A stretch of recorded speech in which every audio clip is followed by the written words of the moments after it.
A paz do Senhor, meu querido irmão, a paz do Senhor, minha querida irmã. Que alegria estarmos juntos mais um dia para estudarmos a palavra do Senhor. Meu nome é Joel Ramos e para mim é um privilégio estar entrando na sua casa neste momento. Hoje, para darmos continuidade ao estudo do livro de 1 Reis, mais especificamente o capítulo de número 8. Por questões didáticas, o capítulo de número 8 será dividido em dois grandes áudios. Nós estudaremos primeiro o capítulo 8 do versículo 1 ao 21 e depois o capítulo 8 do versículo 22 até o versículo de número 66. Então, meu querido, vamos estudar a palavra do Senhor? Meu irmão, depois de nós passarmos por momentos muito especiais, onde nós tratamos sobre todo o momento de construção do templo, chega um momento muito especial, que é o momento em que a arca do Senhor será levada para o templo. E é interessante porque na trajetória do capítulo de número 8, nós percebemos que o rei Davi é mencionado 12 vezes e o nome de Moisés é citado 3 vezes. Durante sua oração, Salomão referiu-se à aliança de Deus com seu pai e também à aliança dada por Deus a Moisés e registrada em Deuteronômio. A tônica de sua oração era que Deus ouviria as orações dirigidas ao templo e perdoaria aqueles que houvessem pecado. E esse pedido tem como base a promessa dada em Deuteronômio no capítulo de número 30, do versículo 1 a 10. Os reis de Israel deveriam copiar de próprio punho o livro de Deuteronômio. E as várias referências que Salomão faz a Deuteronômio indicam que ele conhecia muito bem esse livro. Mas tudo bem, nós chegamos no momento em que a casa de Deus será consagrada ao Senhor. Mas que tipo de casa Salomão consagrou naquele dia? Em primeiro lugar, meu irmão, eu preciso que você compreenda que ali ele estava consagrando uma casa de Deus. Salomão reuniu em Jerusalém os líderes das tribos de Israel e todos os cidadãos que pudessem comparecer, gente de norte a sul, a fim de o ajudarem a consagrar a casa de Deus. O termo casa, neste capítulo, é usado 26 vezes. E esse edifício era de fato a casa de Deus. Porém, o que fazia desse edifício tão dispendioso a casa do Senhor? E eu respondo a você. Não era simplesmente o fato de Deus ter ordenado que fosse edificada e de ter escolhido Salomão para fazê-lo, nem o fato de fornecida a planta da construção para Davi e providenciada a riqueza para realizá-la. Essas questões eram importantes, porém, o que tornava o templo a casa do Senhor era justamente a presença do Senhor Deus no santuário. Não à toa, nós vamos perceber que Salomão leva a arca para o templo. No Santo dos Santos, Jeová encontrava-se entronizado acima dos querubins. As nações pagãs tinham seus templos, altares, sacerdotes e sacrifícios, mas seus templos eram vazios e seus sacrifícios eram inúteis. O verdadeiro Deus vivo habitava no templo no Monte Moriá. Por isso, o primeiro ato de consagração feito por Salomão foi providenciar que a Arca da Aliança fosse trazida da tenda que Davi havia erguido para ela e colocada no santuário interno do templo. Os utensílios e a mobília do tabernáculo, que foram também objetos de estudo nos nossos áudios, também foram levados para o templo e guardados lá. A Arca da Aliança foi o único item da mobília original que continuou em serviço, pois nada poderia substituir o trono de Deus nem a lei de Deus que ficava dentro da arca. O fato de esse culto de consagração ter sido realizado durante a festa dos tabernáculos é significativo, pois a arca havia conduzido Israel durante a jornada do povo pelo deserto. Os sacerdotes colocaram a arca diante dos grandes querubins que Irão havia feito, cujas asas se estendiam por toda a largura do Santo dos Santos, como nós estudamos no capítulo de número 6. Os querubins, no primeiro propiciatório de ouro, eram voltados um para o outro, enquanto os novos querubins olhavam para o lugar santo onde os sacerdotes ministravam. Os anjos de Deus não apenas prescrutam os mistérios da graça de Deus, mas também contemplam o ministério do povo de Deus e aprendem sobre essa graça. Nós podemos ver isso em textos do Novo Testamento, como em Coríntios, como em Efésios e em Timóteo. Em outros tempos, uma vasilha com o maná e a vara de Arão ficavam diante da arca, ambos como lembrança da rebelião de Israel. Mas a nação estava recomeçando, e esses objetos não eram mais necessários. O importante era que Israel obedecesse à lei de Deus, guardada dentro da arca. E os israelitas não eram mais um povo peregrino, mas as varas para carregar a arca foram mantidas como lembrança da fidelidade de Deus para com eles durante aqueles 40 anos de disciplina. E a gente percebe que a glória de Deus desceu naquele lugar. A arca era apenas um símbolo do trono e da presença de Deus. O importante era a presença verdadeira do Senhor em sua casa. Uma vez que Salomão e o povo haviam honrado a Deus e colocado seu trono no Santo dos Santos, a glória de Deus desceu e encheu a casa do Senhor. A nuvem de glória havia conduzido Israel pelo deserto, mas nessa ocasião, meu irmão, a glória veio habitar dentro do lindo templo construído por Salomão.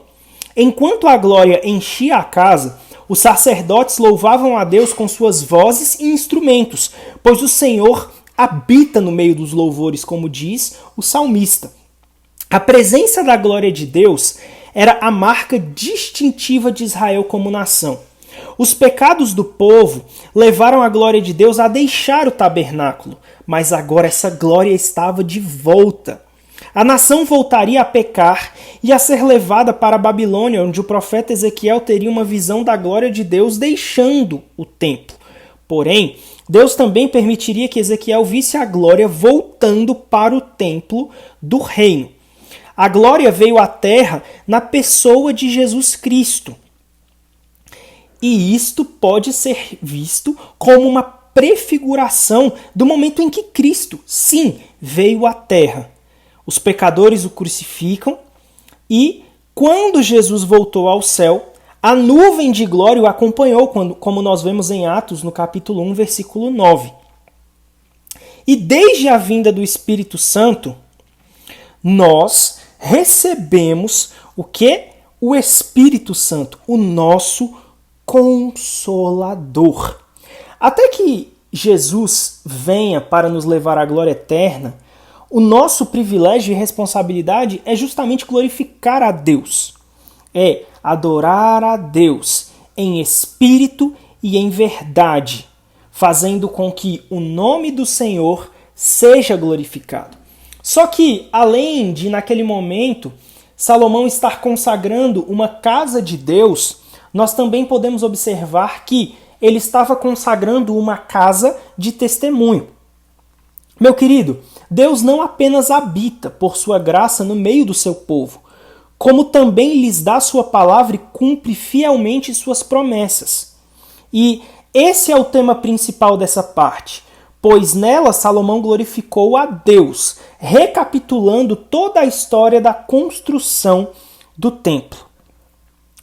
A passagem nos mostra que o rei encontrava-se em pé sobre sua plataforma especial, voltado para o santuário. Os sacerdotes estavam junto ao altar e o povo se reunia em assembleia. Todos haviam acabado de contemplar a manifestação maravilhosa da glória de Deus. No entanto, Salomão começou seu discurso dizendo: "O Senhor declarou que habitaria em trevas espessas." Por que falar de trevas quando haviam acabado de ver a glória radiante de Deus? Salomão estava se referindo às palavras do Senhor a Moisés no Monte Sinai, lá em Êxodo 19:9, que diz: Eis que virei a ti numa nuvem escura, para que o povo ouça quando eu falar contigo, e para que também creiam sempre em ti. De fato, havia uma nuvem espessa de trevas sobre o monte, e Moisés entrou nessa escuridão com grande temor. Salomão estava ligando os acontecimentos do dia da consagração à experiência passada de Israel no Sinai, pois o povo de Deus não deve ser separado de suas raízes na história. Nós também precisamos compreender que Deus é luz e habita na luz, mas não pode revelar-se inteiramente aos seres humanos, pois, como está escrito em Êxodo 33:20, homem nenhum verá minha face e viverá. A ênfase no Sinai era em ouvir Deus e não ver Deus, para que o povo de Israel não fosse tentado a confeccionar imagens de Deus e adorá-las. E assim, queridos, hoje, como igreja do Senhor, eu e você devemos ouvir a palavra do Senhor e obedecê-la. O rei Davi imaginou o Senhor com densa escuridão sob seus pés e com um pavilhão de trevas sobre si. A gente vê isso no Salmo de número 18. Deus tem certo mistério que nos conduz à humildade, pois nem sempre entendemos o Senhor e seus caminhos. Mas o mistério também nos incentiva a confiar nele e descansar em sua palavra. E Salomão não queria que o povo pensasse que Deus havia se tornado seu vizinho e que, portanto, podiam falar com ele como bem entendesse. Então, como um servo se reportando ao seu senhor, Salomão anuncia que havia construído a casa a fim de servir de habitação para Deus. Isso nos lembra de que Moisés concluiu o trabalho de construir e de erguer o tabernáculo. E Jesus, o nosso Salvador, terminou tudo o que o Pai o havia instruído a fazer. Tudo, absolutamente tudo. E assim cabe a nós sermos fiéis ao chamado que Deus está dando para que tudo termine bem. E é interessante também que essa casa de testemunho, além de apontar todos os mistérios de Deus, também apontava para a bondade e a fidelidade de Deus. Sabe, meu irmão, a gente precisa entender que Deus é bom. Deus é bom. E em sua bondade e graça, Deus fez uma aliança com Davi sobre sua família e seu trono. E incluiu nessa aliança a promessa de um filho que construiria o templo. Deus cumpriu aquilo que ele falou. E o que prometeu a Davi, realizou por intermédio de Salomão. Porém, Deus fez tais coisas para a honra de seu próprio nome, e não para a glória de Davi ou de Salomão. E a gente observa que nesse discurso o nome de Deus é mencionado pelo menos 14 vezes, em todo o discurso e na oração de Salomão. O rei teve o cuidado de dar toda a glória a Deus, para que todas as vezes que o povo fosse adorar, se lembrasse de que a existência do templo se devia à bondade e à fidelidade do Senhor. Então, meu querido, nós encerramos nesse momento esse primeiro áudio e no próximo áudio eu retorno juntamente com você para nós estudarmos 1 Reis, capítulo 8, do versículo 22 até o versículo 66. Não se esqueça, Salomão nesse momento estava ali consagrando uma casa de Deus e uma casa de testemunho. E nos próximos áudios a gente continua estudando mais algumas características acerca dessa casa. A paz do Senhor, meu irmão, e que Deus te abençoe.